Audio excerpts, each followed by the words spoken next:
Bonjour à toutes et à tous et bienvenue sur la Renaissance des mathématiques. Si vous êtes nouveau, n'hésitez pas de me soutenir dans mon travail en vous abonnant à ma chaîne YouTube. Je compte sur vous. Dans cet nouvel épisode, nous allons voir quelques notions fondamentales de la topologie de R1, comme norme, boule ouverte, boule fermée, ouvert et fermé. Et on va voir aussi la continuité d'une fonction à plusieurs variables. Pour cela, je vous conseille de regarder la vidéo jusqu'à la fin. Si vous êtes en difficulté, n'hésitez pas de me laisser un commentaire au-dessus de la vidéo. Ok, maintenant prenez un stylo et une feuille car on ne peut pas faire les mathématiques en écoutant seulement. Notion de norme.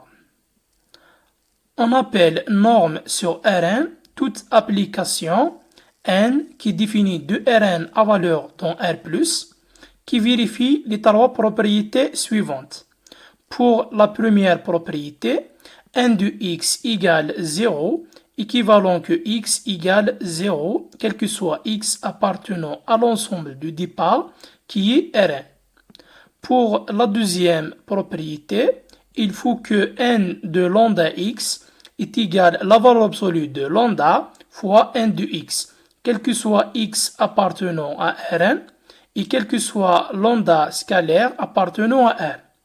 Pour la troisième et la dernière propriété, il faut que n de x plus y est inférieur ou égal à n de x plus n de y, quel que soit x, y appartenant à Rn. Ça s'appelle l'inégalité triangulaire.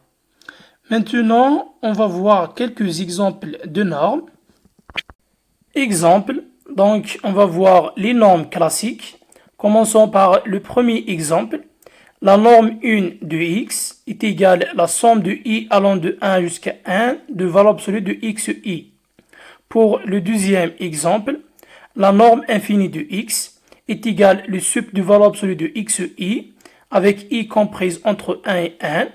Pour le troisième et le dernier exemple, la norme 2 de x est égale à racine carrée de la somme de i allant de 1 jusqu'à 1 de valeur absolue de xi au carré. S'appelle la norme euclidienne.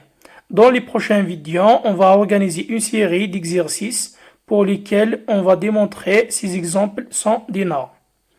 Maintenant, je vous donne une question. Calculez la distance entre le point 1, 0 et le point 0, 1, qui sont la base canonique de R2.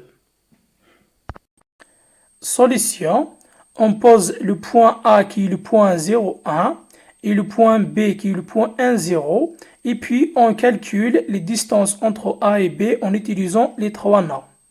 Commençons par la première distance, D1 de AB qui est égale à la norme 1 de A moins B qui est égale à la norme 1 du point moins 1 qui est égale à valeur absolue de moins 1 plus valeur absolue de 1 qui est égale à 2.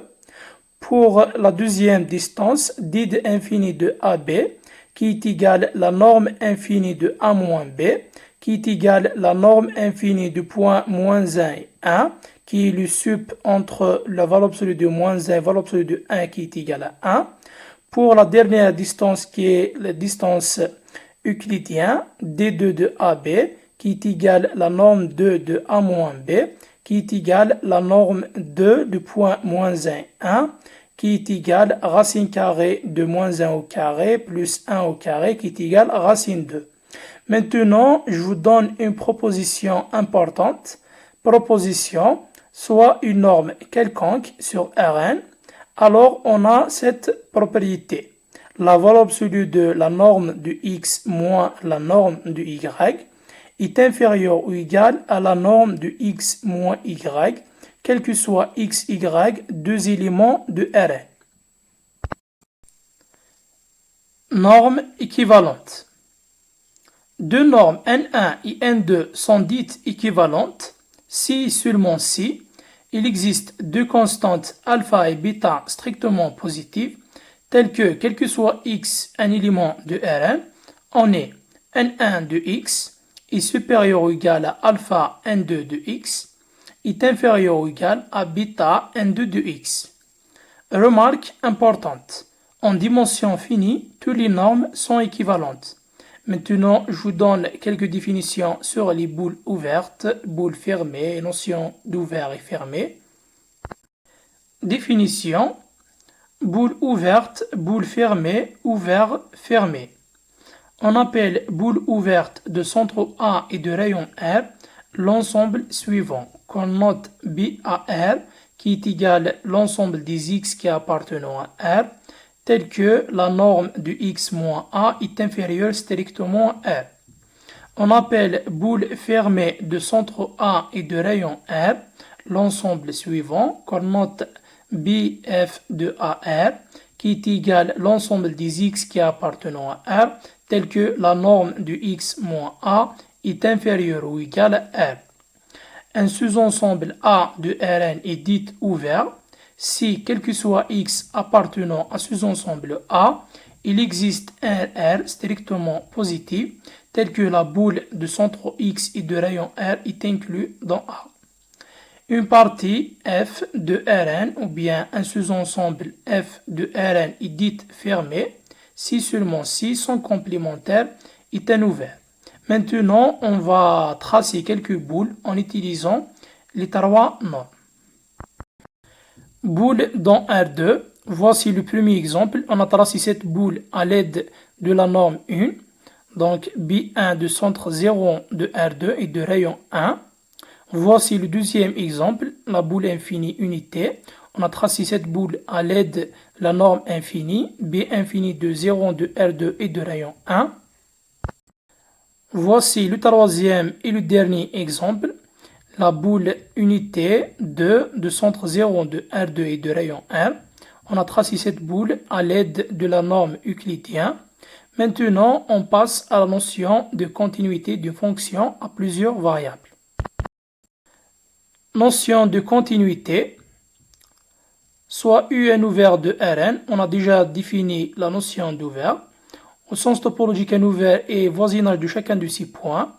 Et soit A un élément de E, alors une application F qui définit de l'ouvert E à valeur dans R et continue au point A si seulement si limite lorsque x tend vers A de f de x est égal à f de A. Autrement dit, quel que soit epsilon strictement positif, il existe un delta qui dépend de epsilon strictement positif, tel que quel que soit x appartenant à l'ouvert E, tel que la norme de x moins a est inférieure à delta dépend de epsilon, alors on a la valeur absolue de f de x moins f de a est inférieure strictement à epsilon. Proposition. F continue point A si seulement si, quelle que soit une suite xn d'éléments de l'ouvert A qui convergent vers le point A, alors la suite f de xn converge vers le point f de A. Cette proposition, en général, on l'utilise pour démontrer qu'une fonction n'est pas continue au point A.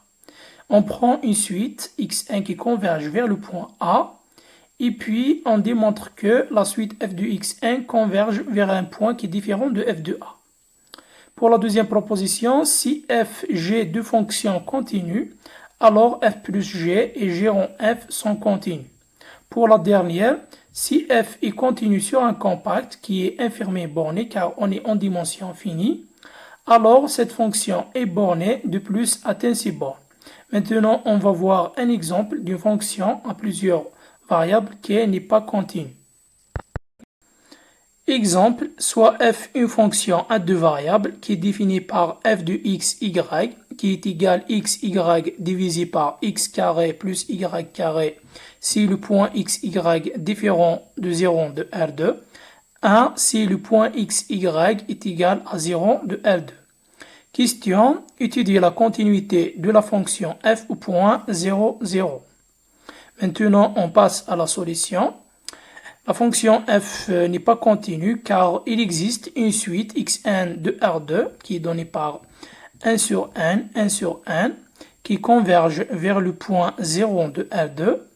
Par contre, la suite f de xn est égale à 1 demi, quel que soit n appartenant à égal n, qui ne converge pas vers le point 0, d'où la fonction f n'est pas continue point 0, 0. Je vous laisse à la prochaine vidéo. À bientôt.